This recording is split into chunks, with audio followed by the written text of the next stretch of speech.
sabing, pagod na ako, hindi ko na kaya. Hindi naman sila yung mga taong pagod lang ang katawan. Sapagkat ang katawan, kahit lupay-pay yan, kahit may sakit pa yan, kahit hirap na yan, lalaban at lalaban pa rin yan.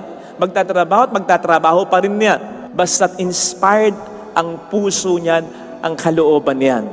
Kahit sino dito, mayroong pinagdaraanan. Yung iba sobrang mabibigat. Yung iba sobrang mabibigat na kung hindi lamang may takot sa Diyos, kung hindi lamang masamang magpakamatay, matagal nang kinitil ang kanilang sariling buhay.